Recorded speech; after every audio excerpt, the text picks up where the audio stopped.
Okay, the Central Islamic lands.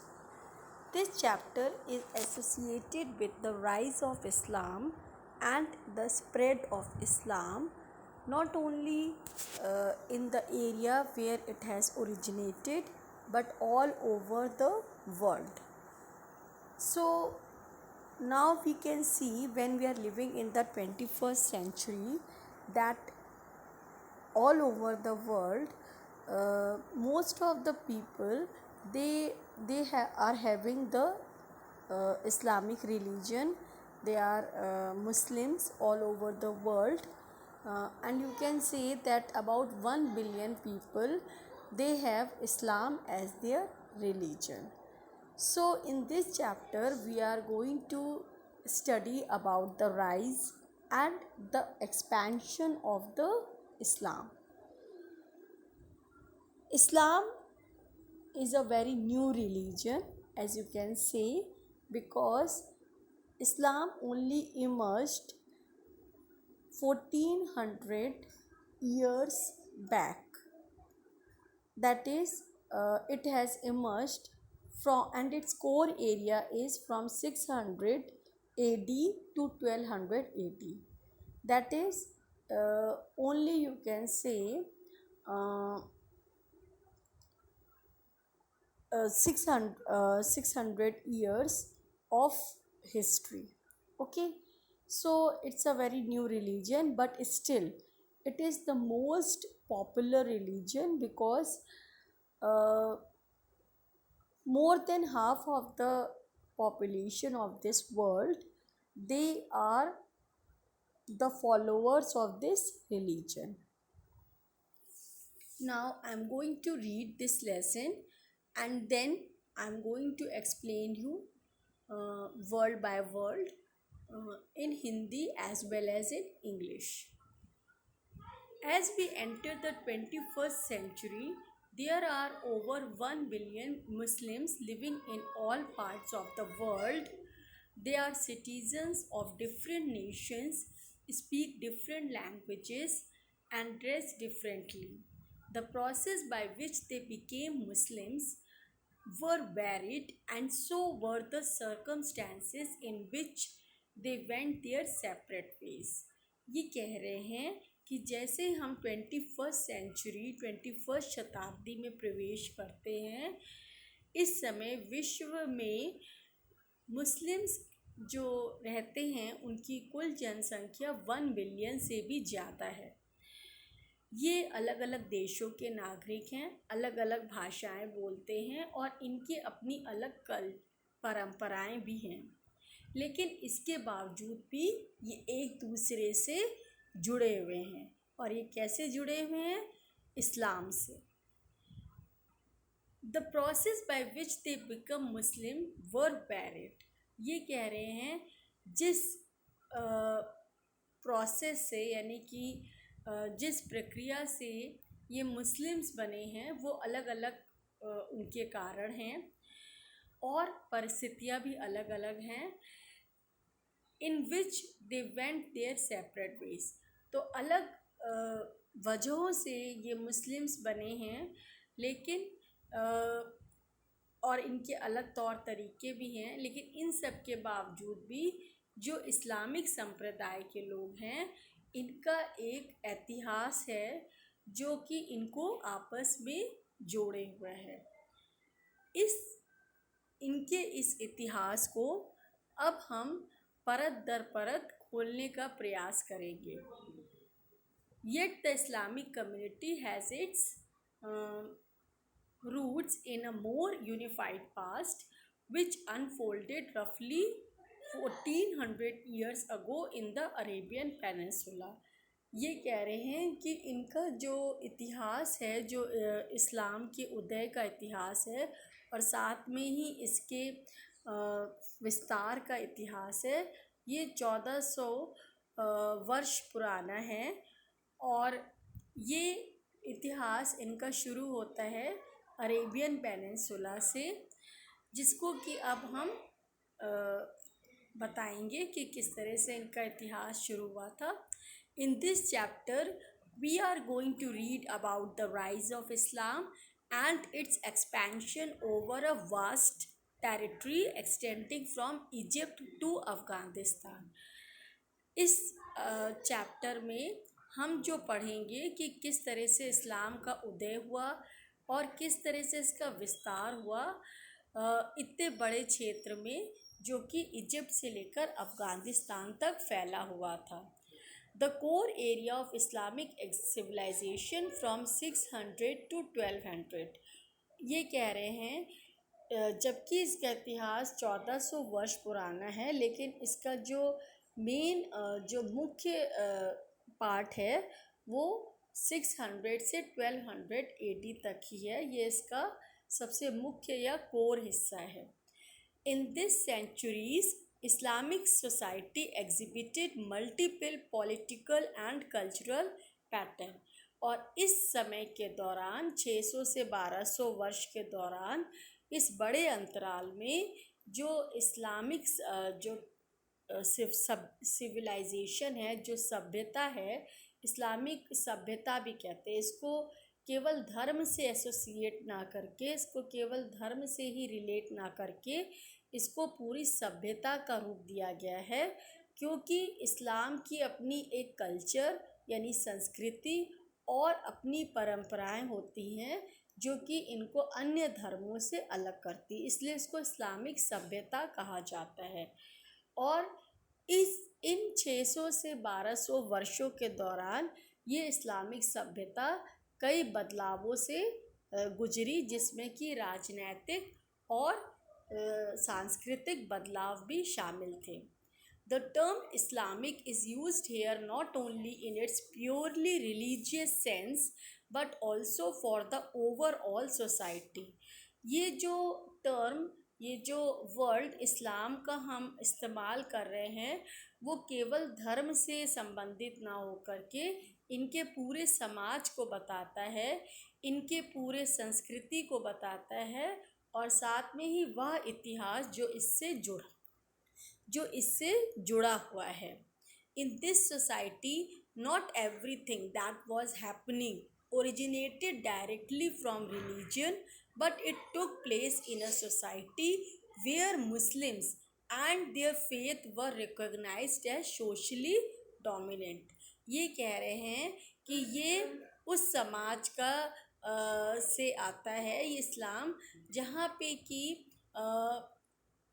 मुस्लिम जो हैं उनका विश्वास अपने आप को सबसे ऊंचा रखने का, सर्वोपरि और दूसरों को दबाने का है, कि जहाँ जो भी मुस्लिम देश हैं वहाँ पे जो गैर मुस्लिम लोग हैं उनको आज भी उनका दबदबा सहना पड़ता है। वो उनको अपने से नीचे समझते हैं और उन पे हमेशा अपने इस्लाम को हावी करने की कोशिश करते हैं, उन पे अपने इस्लामिक कल्चर को थोपने की कोशिश करते हैं।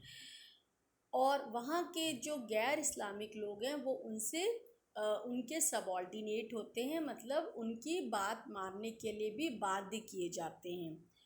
जैसे कि आज ज्यूज़ क्रिश्चियनडम में, यानी कि जब यूरोप में ज़्यादातर देश क्रिश्चियनिटी को कन्वर्ट हो गए हैं, उन्होंने अपने देश को क्रिश्चियन देश घोषित कर लिया है, जहाँ का धर्म जो है क्रिश्चियनडम है, तो वहाँ पे जो ज्यूज़ जो यहूदी लोग हैं उनके साथ भी इसी तरह का बर्ताव किया जाता है।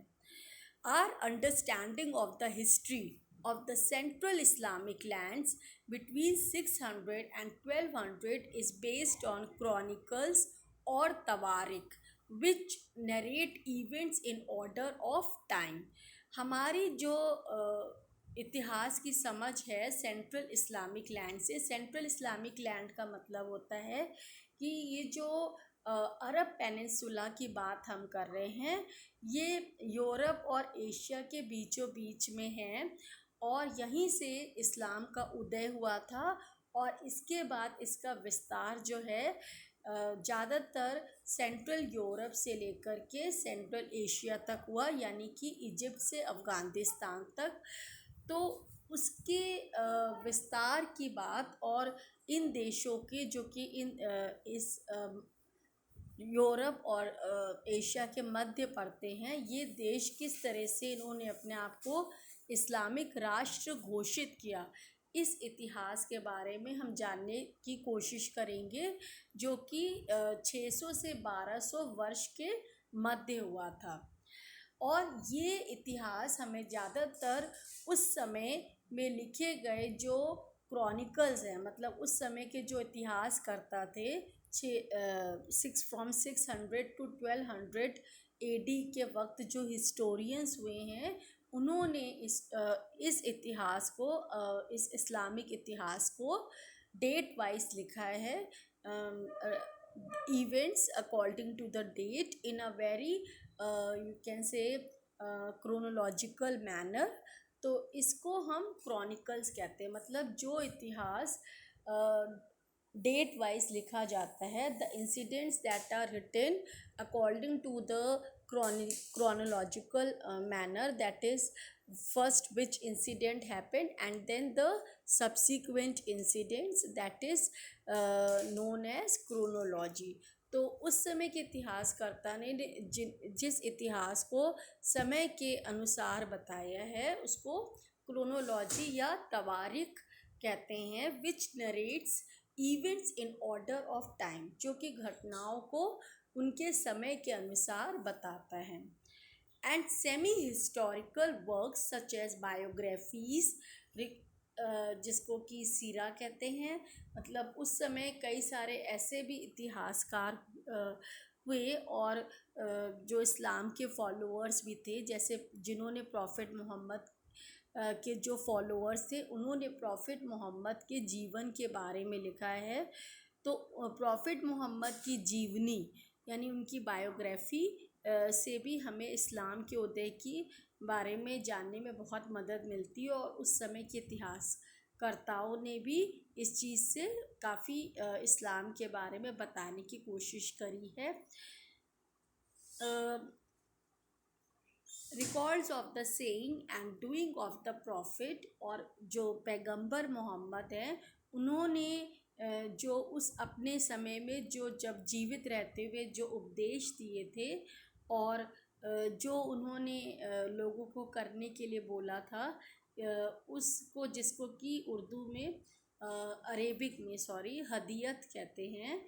And commentaries on the Quran, यानी कुरान के बारे में जो लोगों ने अपने कमेंट्स दिए हैं, अपने विचार प्रस्तुत किए हैं, जिसको कि अरेबिक में तफसीर कहते हैं, उससे भी इस सेंट्रल इस्लामिक लैंड्स के इतिहास को जानने में और उसको बनाने में काफ़ी इतिहासकर्ताओं को मदद मिली है।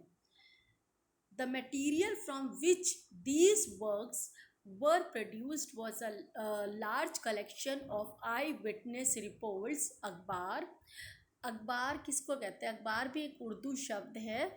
अखबार का मतलब है कि जो भी घटनाएं जिस भी दिन हुई हैं, जिस भी दिन घटित हुई हैं, उस घटनाओं को लोगों ने देखा है और उसके आई विटनेस मतलब उसके गवाह भी हैं जो इस चीज़ को ऑथेंटिसिटी देते हैं उस घटना को, मतलब जो उसको प्रूव करते हैं कि हाँ ये घटना हुई थी, ये सही है, क्योंकि इसके साक्ष्य वो खुद हैं।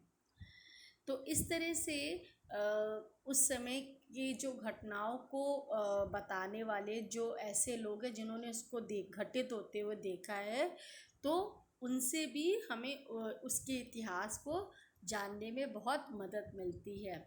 The authenticity of each report अखबार खबर was tested by critical method which trace the chain of transmission इसनाद and establish the reliability of the narrator.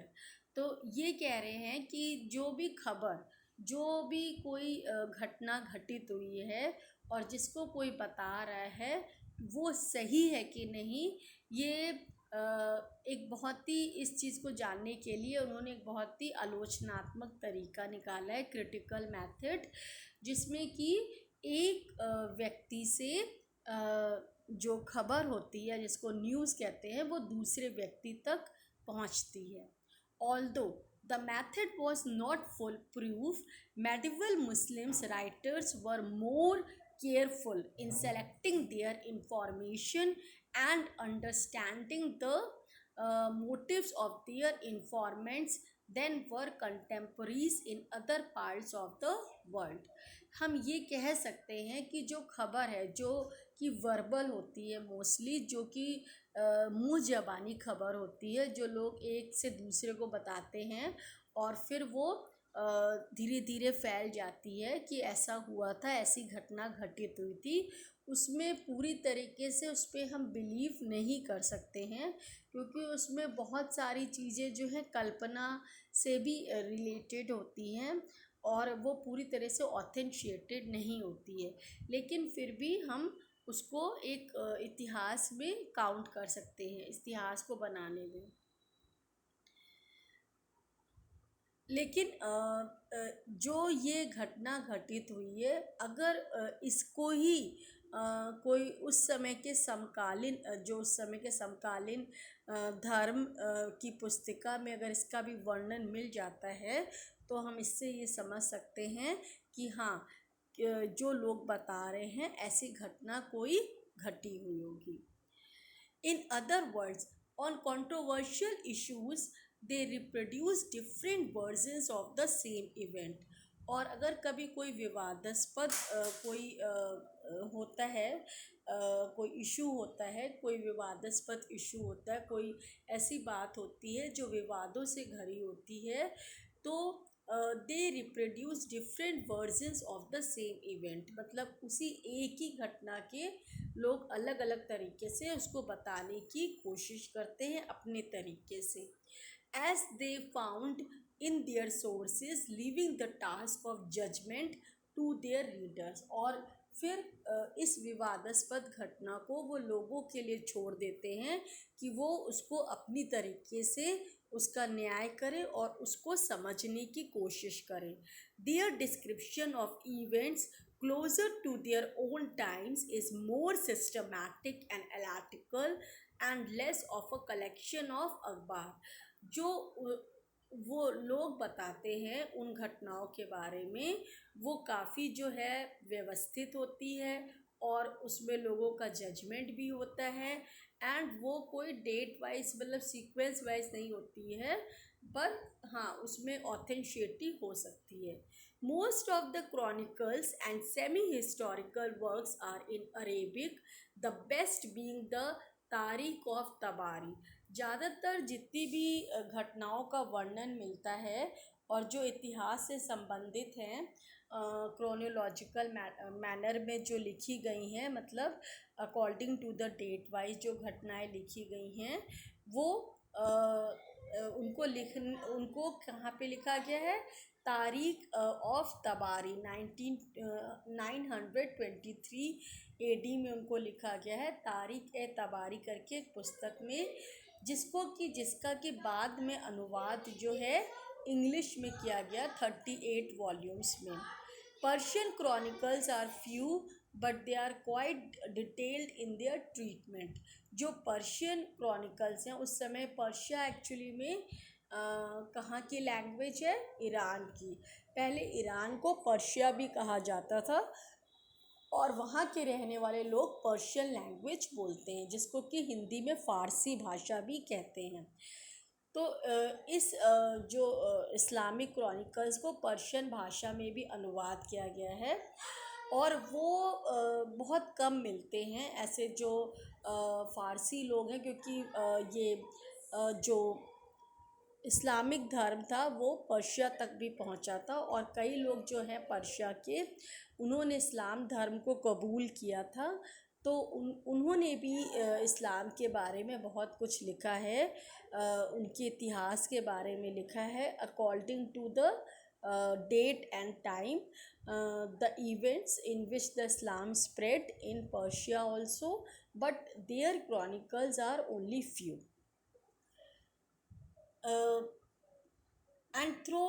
But they threw interesting light on the history of early Islam। लेकिन वो बहुत महत्वपूर्ण हैं, जबकि वो बहुत कम हैं ऐसे क्रॉनिकल्स, और वो इस्लाम के उदय और उसके विकास में काफ़ी प्रकाश डालने का काम करते हैं, मतलब उसको बताने का बहुत ज़्यादा काम करते हैं। Besides chronicles, we have legal texts, geographies, travelogues and literary works such as stories and poems.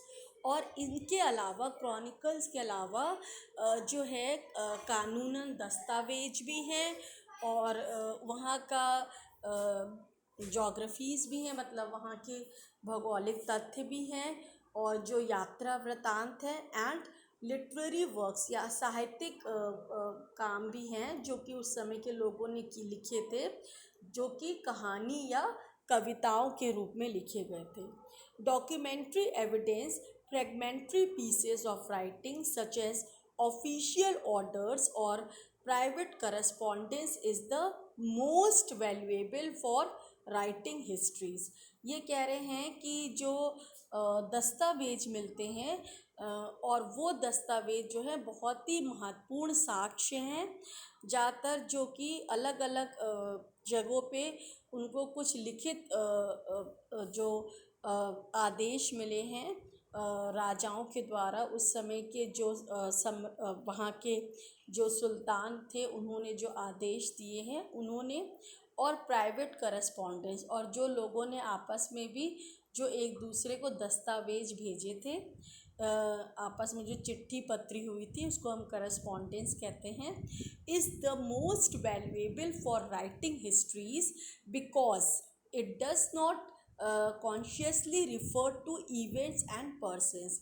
क्योंकि ये बहुत ही मतलब महत्वपूर्ण तथ्य हैं हिस्ट्री के लिए, हिस्ट्री को समझने के लिए, क्योंकि ये जो हैं चिट्ठियाँ जो लिखी गई थी उस समय में एक दूसरे को, जो पत्र लिखे गए थे, और ख़ास तौर से इनफॉर्मल जो लेटर्स लिखे गए थे एक दूसरे को, उसमें उन्होंने कोई भी दिन का या घटना को जो है समय के अनुसार उनका वर्णन नहीं किया, सिर्फ उन्होंने कि ऐसी घटना घटित हुई है इसके बारे में बताया है, और ये उन्होंने ऐसे ही बता दिया था, इसका उनको कोई इतिहास से लेना देना नहीं था कि ये एक इतिहास में ये आगे चलकर बहुत महत्वपूर्ण भूमिका निभाएगा। तो ये भी एक मतलब लोगों को ने जो अनकॉन्शियस रूप में इनफॉर्मली जो अपने लोगों को जो लेटर्स लिखे थे, वो भी करस्पॉन्डेंस किए थे, वो भी बहुत ही महत्वपूर्ण सिद्ध होते हैं इस्लाम के बारे में जानने के लिए। It comes almost entirely from Greek and documentary evidence, fragmentary pieces of writing such as official orders or private correspondence is the most valuable for writing histories because it does not consciously refer to events and persons. It comes almost entirely from Greek and Arabic papyri, good for administrative history and the Geniza record. ये जो इन्होंने लिखा है ये काफ़ी कुछ उससे प्रेरित है, जो कि ग्रीक और अरेबिक पैपरी, मतलब जो उनके शासन के बारे में बताता है, इस्लामिक जो शासक हुए उन्होंने किस तरह से शासन किया है, और इस्लामिक जो रूलर्स हुए हैं, जो शासक हुए हैं, उन्होंने जो शासन किया है उन सबको संग्रहित जो किया गया है वो गेनीज़ा रिकॉर्ड्स भी किया गया है, और इनको किस में लिखा गया है? पेपरी में लिखा गया है। तो पेपरी एक तरह का जो होता है रीड्स ऑफ द प्लांट होता है जिस पे कि लिखा जाता है, और ये पहले से ही इस पे लिखा जा रहा था ड्यूरिंग द रोमन सिविलाइजेशन, जिसको कि आपने अर्लियर चैप्टर में पढ़ा है। तो पेपरी से ही एक पेपर जैसा कुछ उनको मटेरियल मिलता है, और ये पेपरी उनको ऑब्टेन कहाँ से होता है? रीड ऑफ द प्लांट, जो कि मोस्टली इजिप्ट में, जो कि नॉर्थ अफ्रीका में है, वहाँ पे पाया जाता है। तो इन पेपरी में जो है गेनीज़ा रिकॉर्ड्स लिखे गए हैं, जिसमें कि जो इस्लामिक शासक थे उन्होंने किस तरीके से वो शासन करते थे इसके बारे में लिखा है, इस्लामिक कानून को मानते हुए।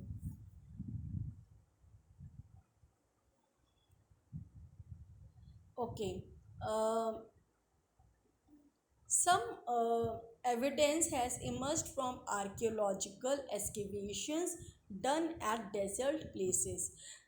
कुछ जो हैं इनको साक्ष्य मिले हैं जो कि जब उन्होंने आर्कियोलॉजिकल एक्सकेवेशंस किए थे, मतलब खुदाई के दौरान, तो ऐतिहासिक साइट्स होती हैं, हिस्टोरिकल साइट्स, जो उनको लगता है जब वो ऐसी किताबें पढ़ते हैं, पुस्तक पढ़ते हैं, बुक्स पढ़ते हैं, तो उसमें इन जो है जगहों का वर्णन होता है जो काफ़ी इतिहास से संबंधित होती, ऐतिहासिक जगह होती हैं जो कि इस वक्त खंडहर में बदल गई होती हैं। और वहाँ पे जब खुदाई की जाती है आर्कियोलॉजिकल डिपार्टमेंट के द्वारा, तो उनको खुदाई के दौरान जो वस्तुएं प्राप्त होती हैं वो भी इतिहास को बनाने में बहुत महत्वपूर्ण योगदान निभाती हैं। तो इनको काफ़ी ऐतिहासिक वस्तुएं भी मिली, जैसे कि done at the desert places, जो रेगिस्तान में की गई, तो वहाँ पे उनको जो है काफ़ी कॉइन्स मिले, और उन कॉइन्स की अध्ययन करने के बाद न्यूमिस्मैटिक मतलब study, science of studying coins, उनसे जो है, एंड एपिग्राफिक, और जो वहाँ पे जो इंस्क्रिप्शंस उनको मिले, इंस्क्रिप्शंस मतलब कि stone carvings on the stones, and copper plates also you can say, in which when they are deciphered, मतलब when they are read, then they also tell about the history of that particular time. तो inscription हम शीला लेख को भी कह सकते हैं, मतलब जो पत्थर में खोद कर जो लिखा जाता है उसको जो है, उससे भी हम उस इतिहास के बारे में, क्योंकि उस समय मोस्टली जो था पेपर का इन्वेंशन हुआ नहीं था और पेपरी भी बहुत मुश्किल से उनको मिलता था, तो ज़्यादातर जो शासक होते थे वो अपने कोई भी आदेश को लोगों तक पहुंचाने के लिए पत्थरों पे खुदाई करके वो पत्थर लगवा दिया करते थे, जिससे कि आते जाते लोग उसको पढ़ते हुए जाएं और उनके आदेशों का पालन करें।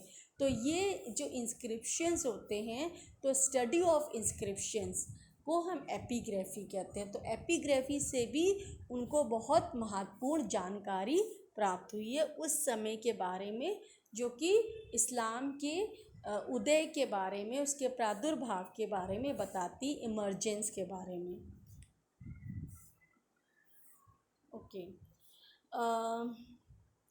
20 okay fine.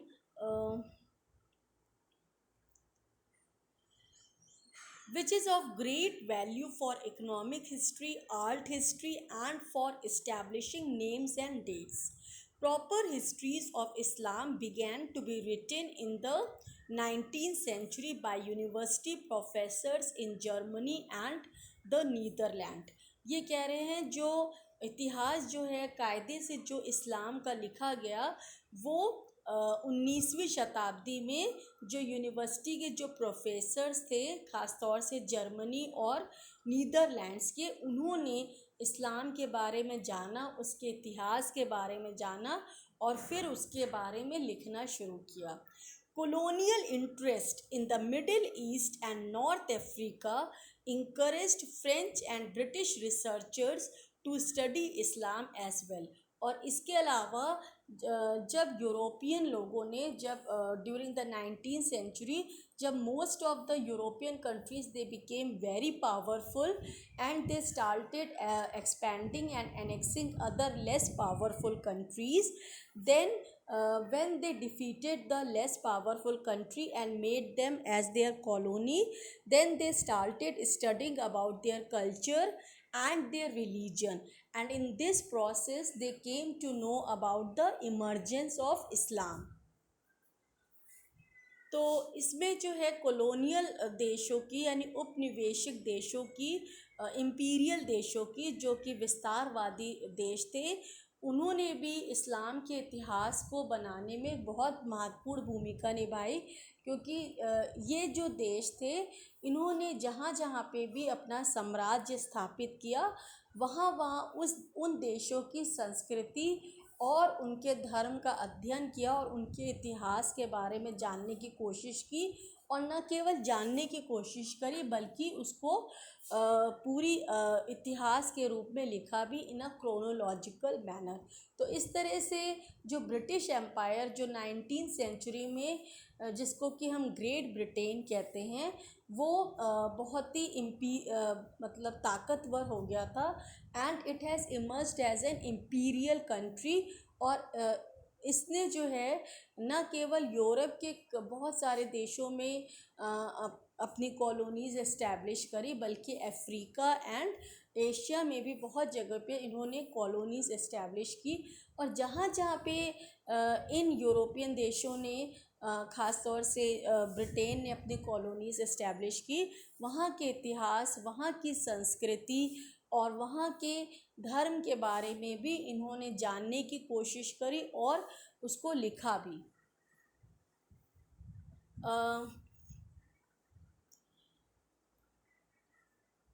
Fine. Proper histories of Islam began to be written in the 19th century by this I have already explained you। तो फ्रेंच उस समय जो 19वीं शताब्दी में जो यूरोप के जो तो मुख्य सबसे बड़े ताकतवर देश थे वो ब्रिटेन और फ्रांस था, जिन्हों के आपस में ही हमेशा प्रतिस्पर्धा चलती थी, कंपटीशन चलता था to establish more colonies all over the world. तो इन्होंने जो है इन दोनों देशों ने एशिया और अफ्रीका में सबसे ज़्यादा कॉलोनीज इस्टेब्लिश करी और वहाँ पे इन्होंने वहाँ की संस्कृति, कल्चर और उनके हिस्ट्री के बारे में भी जाना और उसको लिखा भी। तो इन दोनों देशों की भी इतिहास को बनाने की बहुत मुख्य भूमिका है, किसी भी देश के या उसके धर्म के। French and English researchers too study Islam as well। तो जो फ्रेंच और ब्रिटिश जो शोध करता हैं उन्होंने भी इस्लाम को बहुत अच्छी तरीके से उसके ऊपर शोध किया, उसके ऊपर रिसर्च किया और फिर वो किसी निष्कर्ष पर आए। Christian priests too paid close attention to the history of Islam and produced some good work। और इसके अलावा जो वहाँ पे इन कॉलोनियल एम्पायर के जो कॉलोनियल जो when the Britishers they and the France have established colonies, तो wherever these two countries have established colonies, the not only the European people went over there and established their empire and their administration, but along with them the Catholic priest also went over there to spread Christianity। तो ये जो Catholic priest जो कि इन उपनिवेशों में गए थे अपने धर्म को फैलाने के लिए, क्रिश्चियनिटी को, उन्होंने भी इन इस्लामिक देशों में जहाँ पे भी गए वहाँ पे इस्लाम के बारे में जानने की कोशिश की, उस धर्म के बारे में जानने की कोशिश करी।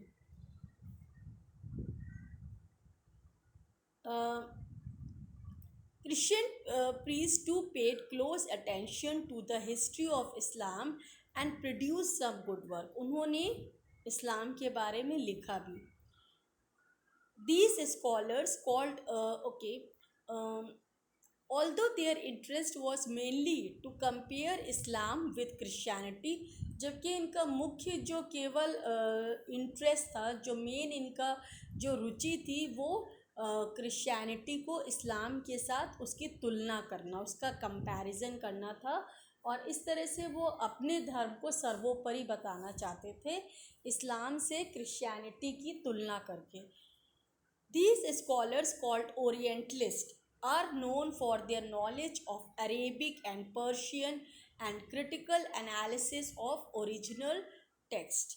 तो जो इस तरह के यूरोपियन स्कॉलर्स थे, जो इस तरह के यूरोपियन विद्वान थे, जिन्होंने उन देशों में जाकर के वहाँ की भाषा को सीखा और उनकी भाषा को में पकड़ यानी कि वो उनकी फ्लुएंसी लेकर आए और उस भाषा से उन्होंने उनकी संस्कृति और धर्म के बारे में जाना, उनको ओरिएंटलिस्ट कहा गया। मीन्स ओरिएंटलिस्ट का मतलब होता है who study about the east, मतलब जो कि ईस्ट के बारे में यानी कि जो पूरब के संस्कृति के बारे में जानने की कोशिश करते हैं, उनको ओरिएंटलिस्ट कहते हैं। Who study and research about the east and eastern people.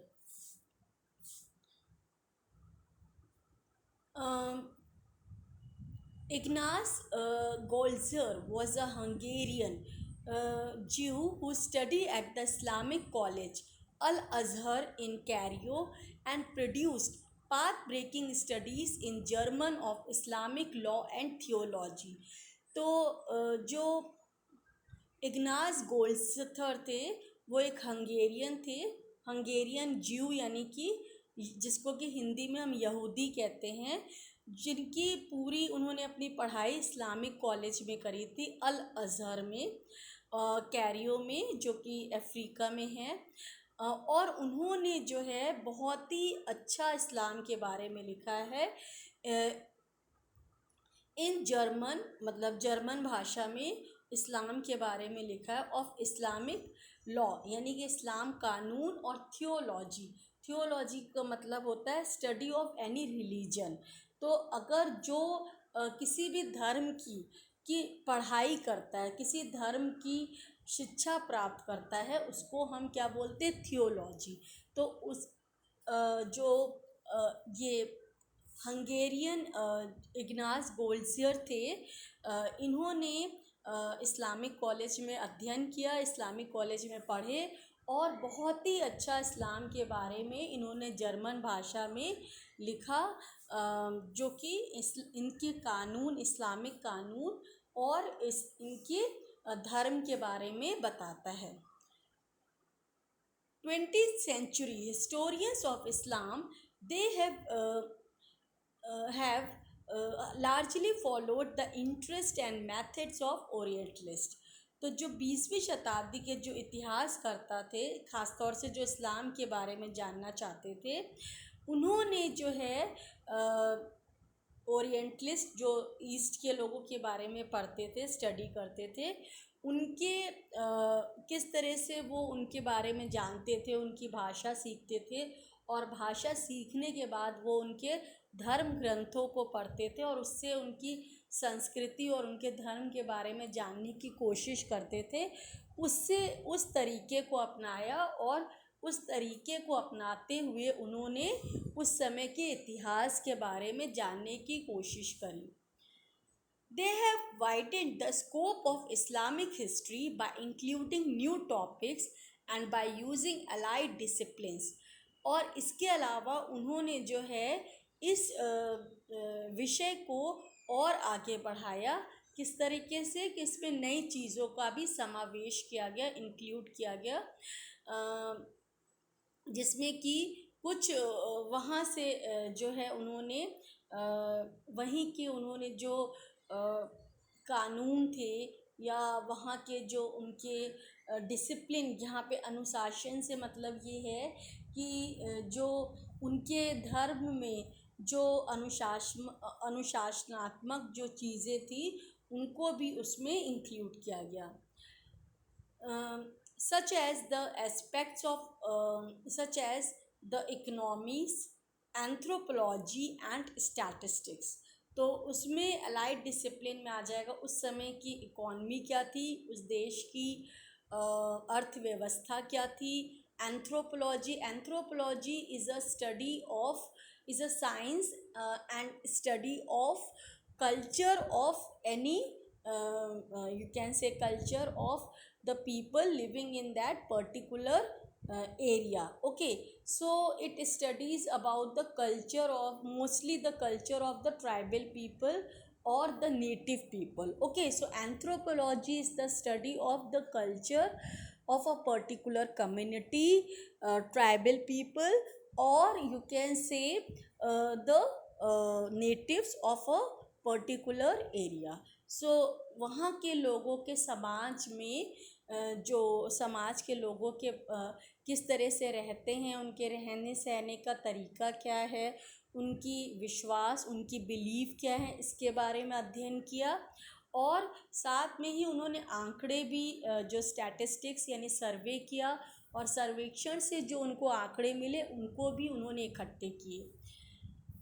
Have refined many aspects of orientalist studies, और जिससे कि जो ओरिएंटलिस्ट जो स्टडीज़ हो रही थी, अध्ययन शोध वर्क चल रहा था ईस्ट के लोगों के बारे में जानने का, तो इससे यूरोपियन को बहुत मदद मिली, और उन्होंने इससे मतलब उनके बारे में पूरा जो है एक तरह से खाका खींचा, मतलब कि हाँ इस्लाम का उदय इस तरह से हुआ, और इस तरह से इतनी जल्दी इतने कम समय में इसका विस्तार हुआ। The historiography of Islam is a good example of how religion can be studied with modern historical methods by those who may not share the customs and beliefs of the people they are studying. तो इस तरह से इस्लाम के इतिहास के द्वारा और जो नए इस्लामिक नए ऐतिहासिक तरीक़ों को इस्तेमाल करते हुए जो कि हम इस्लाम के बारे में जान सकते हैं, जबकि हम खुद हमारा धर्म इस्लाम नहीं है, हम इस्लामिक कल्चर को बिलोंग नहीं करते हैं, इसके बावजूद भी हम इस्लाम के बारे में ज़्यादा से ज़्यादा जान सकते हैं, उसके बारे में पता कर सकते हैं, और इस धर्म को ज़्यादा अच्छी तरीके से समझ सकते हैं। थैंक यू स्टूडेंट्स, आज के लिए हम इतना ही करेंगे।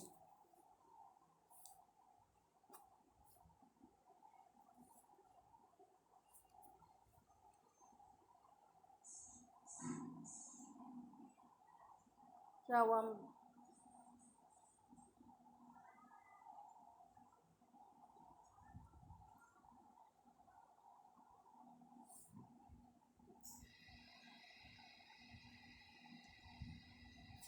यार 1 घंटे तक मैंने बोला, कुछ आया ही नहीं क्या?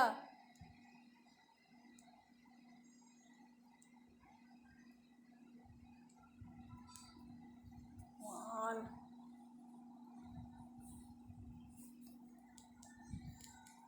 यही तो मुझे रिकॉर्डिंग में सबसे बकवास लगता है।